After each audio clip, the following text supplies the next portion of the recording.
If he's a Navy SEAL, then I'm the president. The man at the center table chuckled, raising his coffee mug with a smirk. 3 others joined in, their laughter curling through the diner like smoke. Faint, bitter, and dismissive. At table 9, near the frosted window panes streaked with early autumn drizzle, sat a man who said nothing. His eggs had gone cold. His hands trembled slightly around a chipped ceramic mug. And on his left wrist, barely visible beneath the cuff of a worn denim jacket, rested a faded tattoo, an anchor crossed by a dagger. No one in the room recognized it. One person did, but he hadn't arrived yet. That man's name was Calvin Holt. That tattoo had once saved lives. And before this quiet Sunday morning was over, it would change everything. Thank you for being here. Sometimes, the smallest moments carry the greatest meaning. Today's story is one of those, quiet, powerful, and worth remembering. If it touches your heart, feel free to share your thoughts in the comments. And if you'd like more stories like this, you're warmly invited to subscribe and tap the bell so you won't miss the next one. Now, let's take a closer look at what really happened. Emberbrook wasn't famous for much, a small town nestled between the rust-colored hills of Tennessee and the slow curl of the Whispering River. It had one blinking stoplight, 2 churches, and a diner with wallpaper older than most of its customers. On Sunday mornings, that diner, Miller's Table, was the beating heart of the town. By 8:30 a.m., the booths were full. Retired factory men, faded veterans in baseball caps, mothers with toddlers fresh from early service. The coffee was bitter. The eggs came in only 2 forms, scrambled or burnt. But it was the routine that people loved. The ritual of forks scraping plates, the soft hum of country gospel from the ceiling speaker, and the chime of the front bell each time someone pushed through the glass door with cold wind behind them. That morning, like many others, Calvin Holt had arrived early. He took the same seat, table 9 by the window, the one closest to the emergency exit and farthest from the coffee bar. The others barely looked up. Most didn't know his name. Some assumed he was a drifter, maybe a widower. He never came with anyone, never smiled, never ordered anything but the vet's special. Scrambled eggs, dry toast, no substitutions. He left $1 on the table and walked out before the lunch crowd rolled in. The only thing unusual about him, if anyone bothered to look, was the tattoo. Faded blue ink, a dagger piercing through an anchor, barely visible under the cuff of his left sleeve. The kind of design no one got for fashion. The kind of mark you earned. But to the 4 men laughing at the center table and matching Elk Ridge Golf Club jackets, it meant nothing. Bet he drew that thing in a gas station bathroom. One of them muttered, "Looks more like a prison tat than a service mark." Another said, "They didn't whisper. They never did." From behind the counter, Savannah Mendez, 17, working her second week at Miller's, watched it all unfold. She didn't know Calvin Holt. Not really, but she'd seen him come in. Always early, always quiet, always alone. He walked with a cane, favoring his left side. His right leg, she noticed, had an odd rigidity to it. Mechanical, maybe. She didn't ask. No one asked. He didn't offer. But there was something about the way he handled that coffee cup, like it was the only warm thing he'd had in days. Both hands wrapped around it, knuckles white with effort. Savannah had grown up in Emberbrook. Her granddad had been a WBY vet. Her cousin had just joined the Army Reserves. And though she didn't know what the anchor dagger tattoo meant, she knew how people carried weight in silence. She turned toward the kitchen, biting her lip. That's when the diner's manager, Rick Dalton, appeared. Clipboard tucked under his arm, corporate smile plastered on his face. He leaned over Calvin's table. "Sir," he began, voice low but loud enough to carry. "We've had a few complaints. Some guests say they're feeling uncomfortable. Would you mind moving to the patio area?" The room didn't fall silent, but something shifted. A fork paused mid-air. The soft country song skipped once. Calvin didn't speak. He just nodded once, a small, resigned motion. The kind that said, "I've been here before. This isn't the first time." He picked up his tray, gathered his cane, and turned toward the door without protest. As he passed the men in golf jackets, one of them leaned back in his seat and smirked. "If he's a Navy SEAL, then I'm the president." Lauder followed him out into the cold. Savannah stood frozen behind the counter, her hands curled into fists. She didn't know what to do. She was just a high school senior working weekends. No one had trained her for this. Outside, the sky had turned a dull pewter gray. A bitter wind rolled down Main Street, tugging at napkins left on patio tables and flipping the corners of laminated menace. Calvin Holt sat alone, near the edge of the patio, hunched slightly. His coffee had begun to steam again. Not because it was hot, but because the air around him was so cold. The prosthetic leg beneath his jeans creaked once as he adjusted in his seat. He didn't touch his eggs, just stared at the horizon, past the river, past the tree line, like he was trying to remember something the rest of the world had forgotten. Inside, Rick scribbled something on his clipboard and disappeared back into the kitchen. The golf jacket crew went back to their conversation, though with a little less volume now. Savannah kept watching the window. She didn't know why.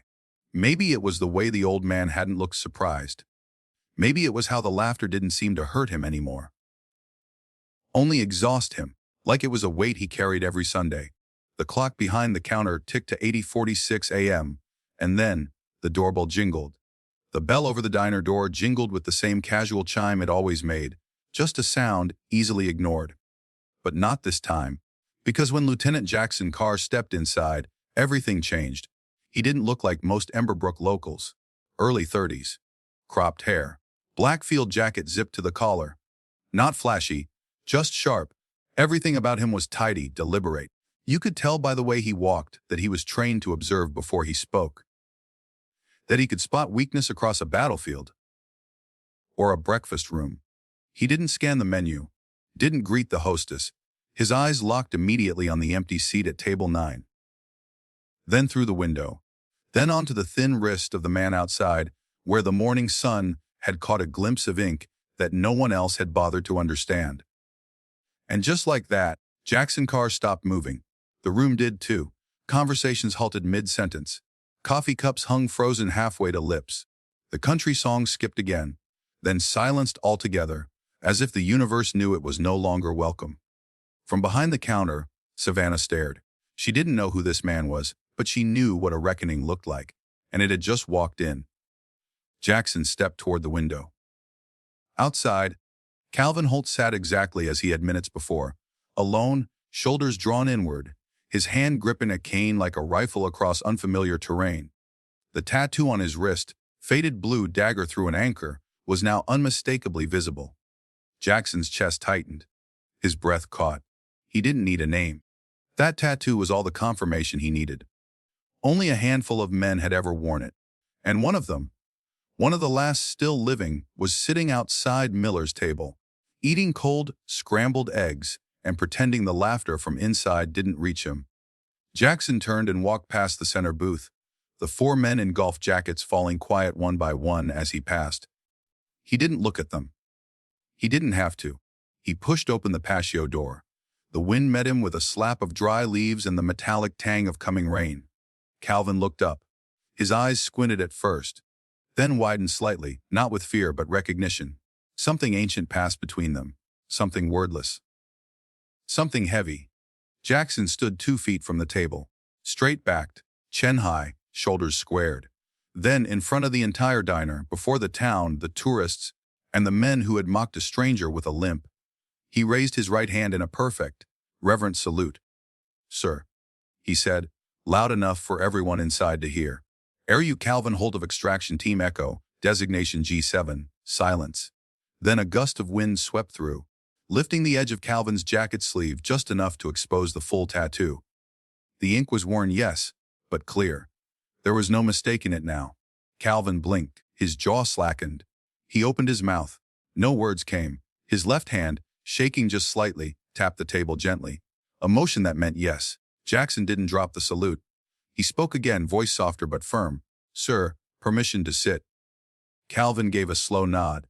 Jackson took the seat across from him. No fanfare, no ceremony, just respect. Inside, no one moved, not Rick, not the men at the center table, not Savannah, whose hands had curled around the edges of the coffee pot without realizing it. This wasn't just some reunion.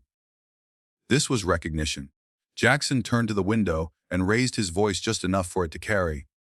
This man, he said, designed the extraction protocols we still use in modern combat zones. He's the one who saved a forward ops unit under fire in the Wadi Dalera incident, without a working radio. His designation was G7. Only 8 operators in that team. Only one made it home. He looked toward the center table. If anyone here feels uncomfortable in the presence of a living legend, maybe you're the ones who should be eating outside. The insult had no volume. Just wait. One of the men pushed back his chair and stood, awkward and pale. Another followed. Their faces were flushed, but they didn't argue. They didn't have the right to. By the time Jackson turned back to Calvin, only 2 of the 4 men remained, and both were quietly studying their mugs, hoping the hot coffee might burn away the shame rising in their throats. Calvin's mouth twitched. Not a smile exactly. Just a flicker of something close to a peace. The kind that comes not from praise, but from finally being seen. Savannah moved without thinking. She pushed through the kitchen door, a fresh pot of coffee in her hand, and walked onto the patio. Her legs trembled slightly. She didn't know what to say. So she didn't speak. She just poured a cup for Calvin, then one for Jackson. Jackson nodded. "Thank you, ma'am." Savannah hesitated. Then, without fully understanding why, she reached into her apron and pulled out a folded photograph. An old black and white, worn soft at the corners. She placed it gently on the table. 2 young men in jungle fatigues stood grinning near a rusted truck. One of them wore a dagger, an anchor tattoo on his left wrist. The other, "My grandfather," she whispered. "James Harrington." Calvin's breath hitched. He picked up the photo with fingers like leaves in the wind. His eyes locked on the image. Then he looked up at her, truly looked. "He'd promised he'd buy the first burger when we got home," Calvin said, his voice low, worn from dessous. Savannah smiled through tears. "He told me you were the reason he did." Calvin nodded slowly. "You was the best of us." "You were too," she replied. And the moment stretched. Not dramatic, not loud, but sacred. Jackson remained quiet, phone in hand. He snapped one photo, no flash, no posing, just what was there, an old warrior. A symbol almost forgotten, a young girl holding memory, and a nation silent behind them, remembering. The photo went online at 11:14 a.m., no hashtags, no dramatic caption, just 5 words. "Some heroes don't wear uniforms." Jackson Carr hadn't told anyone he'd posted it. Didn't tag the location. Didn't say who the man was. But the internet knew how to listen, when it wanted to. By sunset, the image had been shared 20,000 times. By midnight, that number doubled. By Monday morning, everyone knew who Calvin Holt was. Savannah didn't even know the photo had gone viral until she got to the diner and saw the line wrapping around the building. Reporters, veterans, families with framed medals, children in school uniforms holding flags drawn in crayon. Inside, table 9 remained empty. By choice.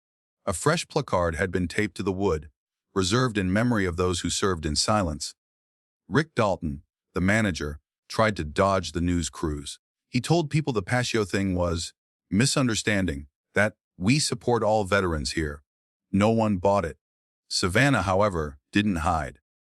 When the cameras turned to her, she spoke plainly. From the heart, what she'd seen. What she hadn't said that day, and why it mattered that a man like Calvin Holt no longer be allowed to disappear. Then came the letters. By Thursday, Savannah was carrying a shoebox into the diner. By Friday, there were 5. Letters from veterans. From old soldiers in nursing homes, children of Marines, widows who still wore dog tags under their blouses.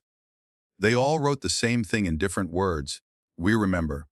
We thought G7 was a legend. He's the reason my father came home." Then came the ones from kids. Simple drawings. Shaky letters. Envelopes sealed with crooked tape. One stood out. "Dear Mr. Holt, my grandpa cried when he saw your picture. He said you saved him. Thank you." Calvin didn't know what to do with the letters at first. He brought a bundle to Savannah and said, "You'll know what to do." She copied a few, posted them on the diner's bulletin board. She framed one, taped another to the patio door with a note, "If you know Calvin Holt, say thank you." Then, the mayor called. She asked if Calvin would consider speaking at Emberbrook's annual Veterans Day ceremony. He didn't say yes right away. He sat with it, held the phone for a long time in his oil-stained hand, thumb rubbing at the calloused groove beneath the tattoo. Finally, he said, "If it helps someone else feel remembered, I'll go." The Emberbrook Community Center hadn't seen a crowd like that in years. People stood shoulder to shoulder. Kids sat cross-legged in the aisles.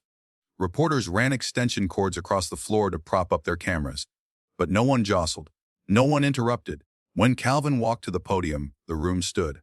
He wore a clean, button-down shirt. His prosthetic leg was polished.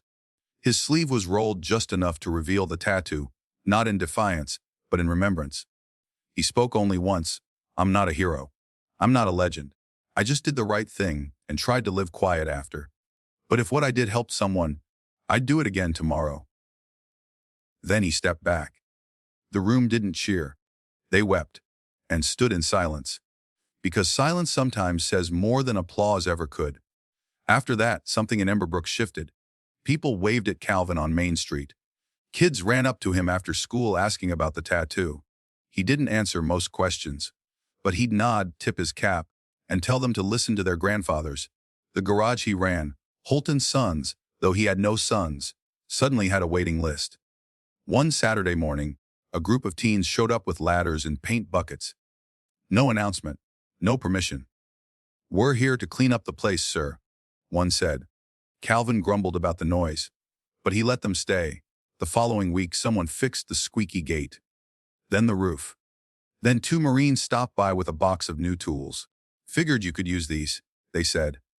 Calvin didn't ask for any of it. He just nodded. Let them help. Then got back to work. Because that's who he was. And then came his 85th birthday. He told Savannah he didn't want a party. Said he was fine with black coffee and dry toast.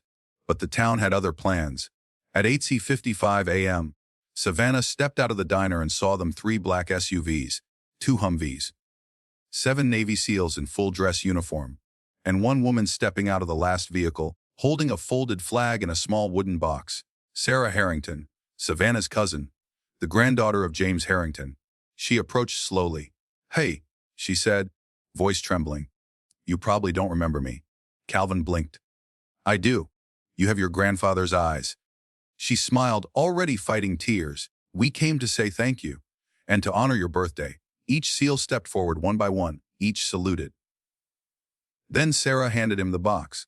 Inside was a medallion from the Navy SEAL Historical Foundation, engraved with his name, his team, and 4 words, "For service above silence." Calvin stared at it. He whispered, "I thought they'd forgotten."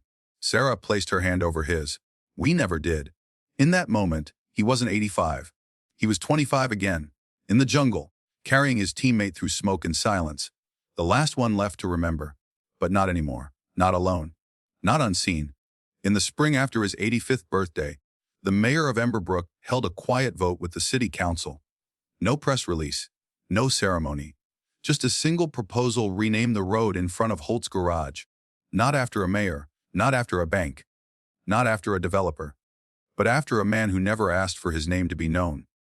3 weeks later, they installed a new street sign. Simple. White letters.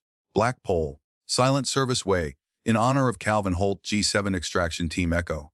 Honor the quiet ones. There was no ribbon cutting. Just a small American flag planted beneath the sign. Calvin showed up the next morning like he always did. Coffee in hand, toolbox in the other. He paused at the corner, stared at the sign for a long time. Then he gave it a small nod, and kept walking. Because that's who he was. He kept working at the garage. Slower now. Kids dropped by after school just to hear him say a few words. Veterans showed up with faded photos and firm handshakes. Sometimes, if the afternoon was especially quiet, Calvin would tell them stories. Not the kind in history books, but the kind that lived in the back of old notebooks. Mud, fire, silence, promise. He never used the word arrow. He preferred, "I just finished the job." And then came the morning no one expected. Late September. Crisp air. Flags at half-staff. Calvin Holt passed away in his sleep. No pain, no noise. Just peace. The town stopped. Miller's table closed early. The high school canceled classes. By noon, hundreds gathered at Little Rock Chapel, the weathered white church on the hill. People arrived in work boots and dress blues, choir robes and old fatigues that hadn't been buttoned in decades. They came because they knew. They came because they remembered. There was no eulogy, no slideshow, no long reading of accolades. Just one hymn, slow and low, as though it tiptoed across the walls. 6 Navy SEALs, including Jackson Carr, flew in from across the country, not because they had to, but because when a man like Calvin goes home, you show up. They carried the casket with reverence. Sarah Harrington walked forward near the end. She held the same photo Savannah had once laid on the diner table, 2 men in jungle gear. A tattoo, a promise. She placed it on the casket, whispering, "You kept the promise. For both of you." On the headstone, beneath Calvin Holt's name were just a few words. He didn't ask for it. They just knew. And below that, his silence spoke volumes. His service changed lives. Back at Miller's table, the corner booth remains empty. A brass plaque is bolted to the table, reserved in memory of Calvin Holt. Extraction Team G7. Silent Service Way. Tourists sometimes ask who he was. Locals just point to the sign outside and smile. Calvin Holt never asked to be noticed. He never told his story. Not because it wasn't worth telling, but because he believed others had given more. But here's the truth: sometimes, the loudest legacy comes from those who never speak of it. Sometimes, the quiet ones carry the heaviest burdens, so the rest of us can walk lighter. In a world obsessed with recognition, titles, and applause, we often forget that dignity doesn't need a spotlight. This story is a reminder that a service isn't always worn on a sleeve. Sometimes it's etched into skin and silence. A respect isn't something we give when convenient, but something we owe to those who made our comfort possible. And most of all, some promises live longer than memory. They pass from one hand to the next, one generation to another, like a quiet torch in the dark. Calvin didn't just save lives in war. He showed us how to live with humility, how to age with grace, and how to carry meaning in silence. And that is a lesson we all need right now. Thank you for being here. If this story touched your heart, let it live on. Leave a comment. Share it with someone who may need to hear it. And if you believe stories like Calvin's deserve to be told, you're warmly invited to subscribe and tap the bell, so we can keep honoring the quiet heroes one story at a time. See you in the next one.